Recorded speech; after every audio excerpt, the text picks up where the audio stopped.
بلوچستان او طالبان خپل پلانونو کې کامیاب شول. پاکستان ته تر ټولو سخته ضربه. چین پاکستان باره کې کوم تازه اعلان وکړ؟ پاکستان یې ولې ورخطا کړ؟ ویډیو وګورئ او سول افغان چینل سابسکرایب کړئ.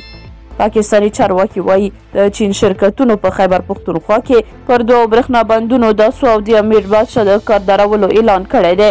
دغو شرکتونو پر پاکستانی حکومت غږ کړی چې د کار له پیلولو مخکې د دوی د سلګونو کارکوونکو د امنیت د ډاډمنولو لپاره نوي ګامونه واخلي. دا خبر د یو بند د چینایي کارکوونکو پر موټر له هغه ځانمرګي بریده څو ورځې وروسته شوی چې 6 کسان پکې ووژل شول. د چینایي کمپنیو لخوا د یادو بندونو د جوړولو کار له ځنډېدو سره هممهاله د چین د پلټنې یوه ډله اسلام آباد ته رسېدلې.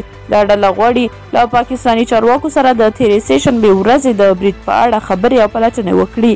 د پاکستان د کورنۍ چارو وزیر محسن دې ډلې سره لیدنه کې د برید په اړه غږېدلی دی.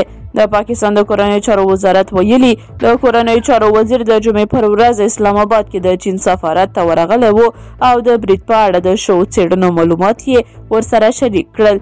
د کورنۍ چارو وزارت بیان کې د غرض راغلی چې د کتنه کې پاکستان کې د چینایي وګړو پر خوندیتوب او د برخه کې د اخیستل شوو ګامونو په اړه هم خبرې شوې دي. بیان زیاتوي د کورنۍ چارو وزیر چینایي پلاوي ته ډاډ ورکړی چې برید کې ښکېل کسان به د قانون منګلو ته سپارل کیږي. د جمعې په ورځ فرانس پریس خبري اژانس د پاکستاني چارواکو په حواله ریپورټ ورکړی چې د تېرې سېشنبې له برید وروسته پاکستان کې چینایي کمپنیو پر 2 لویو بندونو کار ځنډولی. د کمپنیو غوښتنه کړې چې حکومت باید د دوی د خوندیتوب نوی پلان جوړ کړي. پاکستان کې پر بیلابیلو پروژو شاوخوا 1250 چینایان کار کوي.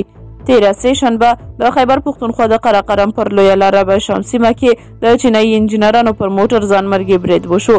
په دې برید کې 15 چینایي انجینران او پاکستاني چلوونکي ووژل شو.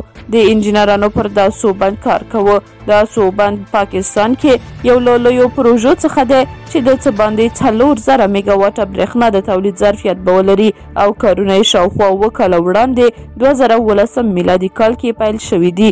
دا بند د پاکستان او چین په ګډه همکارۍ او د نړیوال بانک په مرسته جوړیږي. د سوته نږدې سیمه کې د 2020 کال جولای میاشت کې هم پر چینایي انجینرانو برید شوی و چې د 9 انجینرانو ترڅنګ پکې ټول 14 کسان وژل شوي وو.